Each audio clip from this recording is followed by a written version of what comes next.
Most people grow up believing the middle class is the safest place to be. Not rich enough to face public scrutiny, not poor enough to struggle for survival.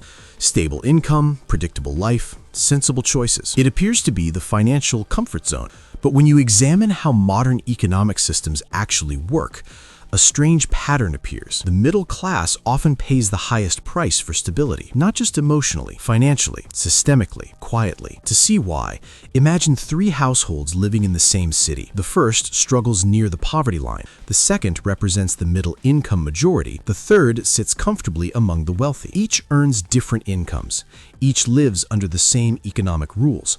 But those rules do not affect them equally because modern economies are built on thresholds, and the middle class lives directly between two powerful support systems, the safety nets for the poor and the structural advantages of the rich. This creates an invisible squeeze, a zone where costs rise faster than benefits, where responsibilities expand without leverage, where stability becomes surprisingly expensive. To understand this, we need to explore financial psychology first. Middle-class life is built around the idea of responsibility, stable housing, reliable transportation, education for children, insurance for emergencies, retirement savings for the future. These are rational goals, but they create fixed financial commitments, and fixed commitments are expensive because they remove flexibility. A low-income household often qualifies for subsidized housing, food assistance, healthcare support, and educational grants. These programs reduce essential costs. They are designed as social shock absorbers. Wealthy households operate differently. They do not rely on subsidies. They rely on ownership. Ownership of assets, ownership of businesses, ownership of investments that produce income without direct labor. Assets convert money into systems that generate more money. The middle class sits between these two structures. They earn too much to qualify for assistance, but they often lack sufficient capital to own meaningful assets, so they must purchase everything at retail cost using active income. This creates the first economic pressure point, cost without leverage. When the wealthy buy housing, they often purchase appreciating property in prime locations. Their homes act as financial instruments. When the poor receive housing support, rent may be capped relative to income. But the middle class buys homes at full market prices, often with long-term debt. Mortgage payments stretch across decades. Interest compounds quietly in the background. Property taxes scale with home value. Maintenance costs are unavoidable. The home provides shelter, but financially it behaves like a liability for many years. Transportation follows a similar pattern. Lower-income individuals may rely on public transit. Wealthy individuals often own vehicles through business structures or purchase them without financial strain. The middle class typically finances vehicles, monthly payments, insurance premiums, fuel expenses, maintenance costs. Transportation becomes a recurring financial drain rather than a minor logistical detail. Healthcare adds another layer. Lower-income households often qualify for public health coverage. Wealthier individuals can absorb private healthcare costs or negotiate premium services. The middle class pays insurance premiums that consume a significant share of monthly income, while still facing deductibles and uncovered expenses. They fund the system, but still experience financial vulnerability within it. Education creates perhaps the largest divergence. Public assistance programs help low-income students access grants and fee reductions. Wealthy families can fund education directly or through long-established financial vehicles. Middle-class families frequently fall into a gap. Income too high for aid, savings too limited for comfort. This leads to student loans, long-term debt tied to income potential, interest accumulating before careers fully mature, a financial burden that follows individuals into adulthood. This pattern repeats across insurance, childcare, taxation, and retirement planning. Each area reflects the same structural reality. The middle class must self-fund stability, but stability is not cheap. It requires constant payments to maintain acceptable risk levels. Now consider taxation structures. Low-income households may pay limited income tax and receive credits. Wealthy individuals often earn through capital gains, investments, and business structures taxed differently than wages. The middle class depends primarily on salaried income. Wages are taxed directly, consistently, and predictably. There are fewer structural shields, fewer mechanisms to defer taxation, less flexibility in how income is categorized, so the middle class funds a large portion of public systems while receiving fewer direct advantages. This is not a flaw in policy design. It is a consequence of how modern economic systems balance incentives. Assistance targets vulnerability. Financial optimization rewards ownership. The middle class represents economic reliability. Reliable earners are expected to sustain themselves, but reliability carries invisible costs. Now we move to financial mathematics. Consider cash flow patterns. Lower income households often operate on survival spending. Money enters and exits quickly. There is little capacity for long-term planning,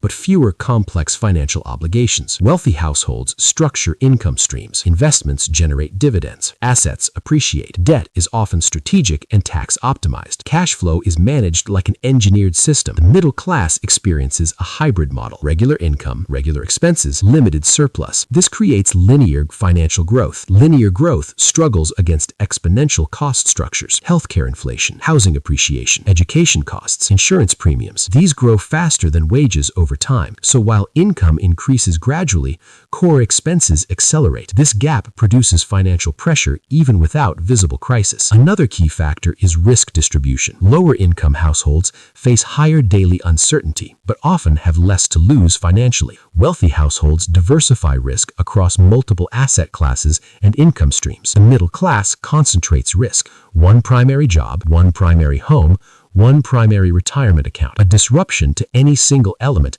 can destabilize the entire system. Job loss affects mortgage payments. Medical events disrupt savings plans. Economic downturns reduce retirement portfolios. Financial fragility emerges not from irresponsibility, but from structural concentration. Psychology amplifies this effect. Middle-class identity is often tied to maintaining appearances of stability. Safe neighborhoods, reliable vehicles, good schools, proper insurance. These are not luxuries.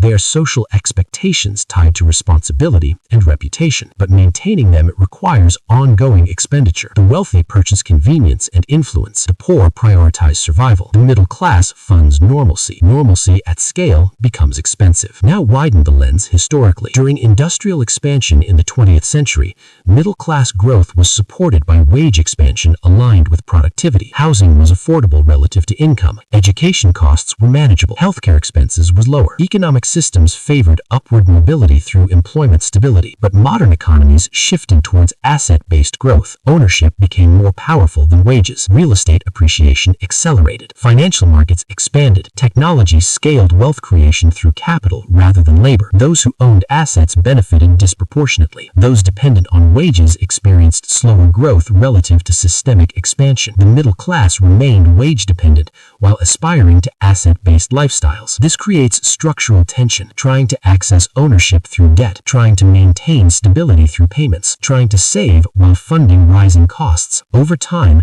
this transforms the middle class into economic shock absorbers. They absorb inflation, they absorb tax structures, they absorb education costs, they absorb healthcare funding gaps. Because they are large, stable, and predictable, this predictability makes them the backbone of consumer economies, but also the primary carriers of systemic cost. Now consider behavioral economics. Humans adapt expectations based on social reference groups. Middle-class households compare themselves to neighbors, colleagues, and peer communities. Spending becomes socially anchored. Homes must match local norms. Celebrations must meet cultural standards. Education choices reflect community expectations. These are rational socially, but expensive financially. Wealthy households compare within high-asset networks where ownership offsets costs. Lower-income households prioritize function over comparison. The middle class navigates social visibility without structural leverage. This creates what economists call lifestyle lock-in. Expenses become fixed because reducing them signals downward mobility. Downsizing carries psychological weight, so spending remains elevated even when financial strain increases. Over time, this reduces savings flexibility, limits investment capacity, delays asset accumulation, and reinforces dependence on earned income, which is taxed more heavily and grows more slowly. This creates the final systemic effect. Delayed compounding. Wealth grows fastest through time and ownership. The wealthy begin compounding early with large asset bases. Lower-income individuals who receive targeted support may experience opportunities for educational mobility without large debt burdens. The middle class often starts serious investing later, after mortgages stabilize, after education loans shrink, after childcare expenses decline. By then, compounding time has shortened and compounding magnitude is smaller. This is not a matter of effort. It is a matter of financial starting position within systemic rules. So the paradox emerges clearly. The poor receive support systems that reduce essential costs. The wealthy operate ownership systems that transform costs into investments. The middle class funds stability directly from income while trying to access ownership through delayed savings. They pay retail for life without wholesale advantages. Now comes the identity shift. Being middle class is not a mistake. It represents discipline, responsibility, and contribution, but understanding systemic mechanics changes financial strategy. The goal is not to escape the middle class emotionally. It is to gradually reduce dependence on purely linear income, to convert expenses into assets where possible, to understand threshold effects in taxation, education funding, and housing decisions, to recognize that stability has a price and systems reward leverage. This awareness transforms financial decision-making from reactive to structural, from monthly budgeting to long-term positioning, from income focus to asset focus, from consumption identity to ownership identity, not through extreme risk, not through unrealistic expectations, but through patient system navigation. Because economic systems are not designed around fairness alone. They're designed around incentives, thresholds, and scale, and those who understand the mechanics can adapt within them. The middle class is not financially doomed, but it is financially compressed between assistance structures and ownership structures, between wages and capital, between responsibility and leverage. Recognizing this compression is the first step toward reducing its pressure, not by chasing wealth rapidly, but by gradually aligning financial behavior with systemic realities. Understanding how thresholds work, how compounding works, how taxation categories differ, how ownership changes risk profiles. Because financial comfort is rarely about income alone. It is about position within systems. And systems quietly determine who pays more to stand still and who pays once to keep moving. If this changed how you see money, pause for a moment. Because most people never realize the system shaping their financial life. And once you see it, you can't unsee it. This channel exists to make those hidden mechanics clear, the psychology, the math, and the structures quietly influencing your future. So if you value calm, evidence-based insights about money and long-term strategy, subscribe. Not for hype, not for quick wins, but for a deeper understanding of how financial systems really work and how to position yourself